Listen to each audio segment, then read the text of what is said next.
Thank you, sir. Thank you for giving me the opportunity to be here. And if inferior oblique is just like your mother, the superior oblique is like a very touchy girlfriend. You touch her the wrong way, and you're in for a lot of trouble for a fairly long period of time. So, always be careful of the superior oblique. So,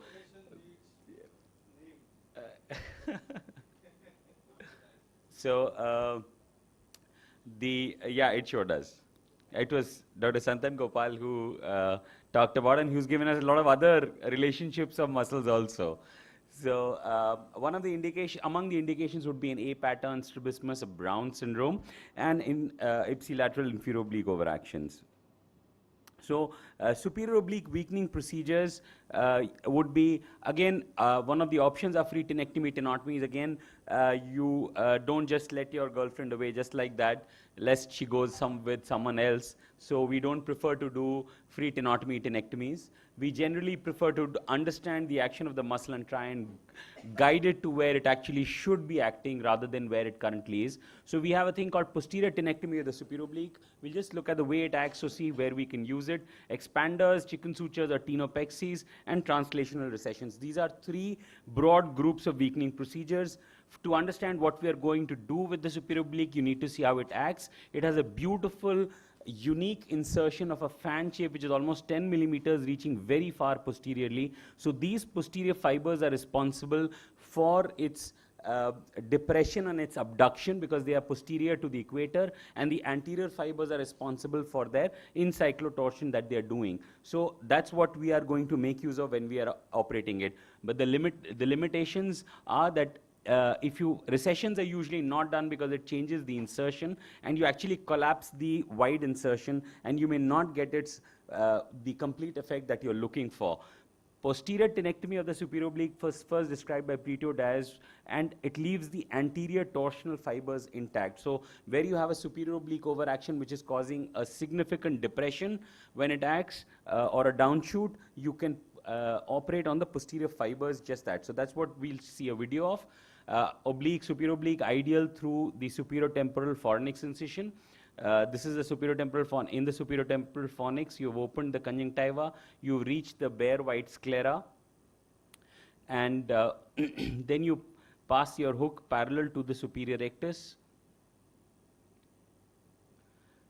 So it's very important to be careful when you're operating this because you have the superior rectus right next there. So we've hooked the superior rectus. You need to have the hook properly into the superior rectus. With the lens hook, we have pulled it back, and there you can see the glistening white fibers of the superior oblique. They're sometimes not so clearly visible, but the moment you move them, you'll be able to see. So you hook the complete muscle. It's important to see posteriorly because just there at its insertion are the vortex veins. So when you are dissecting, you have to be very careful. Any cutting should be done under visibility. Then we mark out the anterior fiber. So although there is a theoretical way of doing more tenectomies versus less, you can leave lesser fibers if you want more effect. But essentially we identify 2 millimeters and we leave that anterior 2 millimeters. We make an opening and spread it out so that those fibers that we have separated out are now can be separated, and we do that till about 8 millimeters, so that the anterior 2 millimeter fibers and the posterior remaining fibers are spread till about 8 millimeters. So you can see I've separated these so that when I cut the posterior fibers, I don't accidentally remove them also. So I have cut those fibers. I identify the residual stump. I hold this and I cut it from its insertion. This way, I have only the anterior fibers remaining, and that is posterior tenectomy, and 8 millimeters or more. So these are the residual left superior oblique, which will help us in torsion, and the posterior bare sclera can be seen underneath. So this is a patient where you can see significant superior oblique overactions. You can see an A pattern quite significantly, and you can see post-operatively you have collapsed the A pattern, and there is a reduction in the superior oblique overactions. Silicon expander actually lengthens the superior oblique. So it acts like a recession, but the insertion is untouched. So you have lengthened the superior oblique somewhere along its tendon. This way, all the actions, global, all three major actions of the superior oblique are effectively weakened. So this is how the surgical step would be. You would identify the tendon of the superior oblique. We operated from the temporal side, so we prolapse the tendon of the superior oblique like we did in the PTSO onto the temporal side, identify and stick the sparse sutures through the 240 band and extend it. So the limitations of silicon expanders were that it introduces a foreign body, it can extrude, and there may be unnatural additions between the encapsulated scar tissue and the sclera, and that may reduce its motility. So I generally now prefer, and we do a lot more suture expansions or using a non-absorbable suture, which was described as a chicken suture. So it's a suture bridge that acts as a scaffolding for fibrosis, which separates the two ends of the tendon together and prevents, lengthens the muscle, but does not have an actual band in between or a foreign body that can actually. So the steps are the same. You identify the entire fibers of the superior oblique. This is again done from the temporal side. You prolapse the superior oblique temporally, and then you pass the sutures, ethibond sutures, through these tendon fibers that you can see. You have to braid them nicely through, because it is very important, else they will pull through. So they can cut through. You have to pass them very properly, tie them. The chicken suture was actually initially called because they used to tie it around this tendon like garroting a chicken. So this was like a chicken suture there, but the risk of slipping through, we always pass it, we braid it through the fibers of the tendon. So one side we have passed it, a double-armed 5-0 ethibond. Similarly, we'll leave a small gap of about 3 to 4 millimeters and pass it on the subsequent part of the tendon. And we will leave a gap here of the amount we want to extend the tendon by. So we will mark it the amount we want to, and then tie it, do a force duction test, make sure that, so here we are marking the amount of lengthening of the tendon we want to do, or the length of the ethibond we are going to leave between the cut ends of the superior oblique. So again, both the arms are tied so that there are two length arms which are there between the two cut ends of the superior oblique.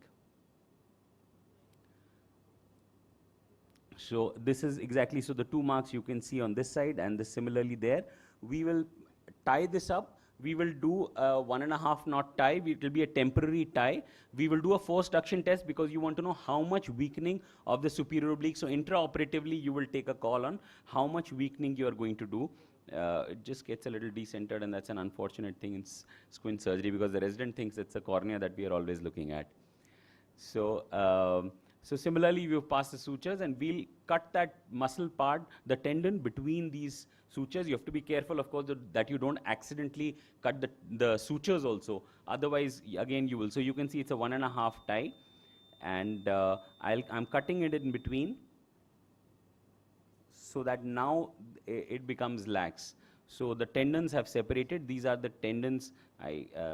Yeah, so these are the separate tendons. This is the length of that's the one cut end, and you can see these sutures running here, and this is one cut end, and this cut end will go back underneath. It's also important to remove the attachments with the superior rectus. Otherwise, this part of this tendon, superior oblique tendon, will not go far back into the nasal side. So it's important to dissect out so that it slips in. These are the two ends you can see. And so a 1.5 tie, we'll do an FDT, and finally, once we are sure this is the amount of weakening we want to do, we can do a final tie. So you can adjust it intraoperatively. So it's better with sutures rather than bands because you have the advantage of not having a foreign body. So this was a child, you can see, was a case of Brown syndrome. You can see the dip here, the non-elevation of the eye, and this was the post-operative picture.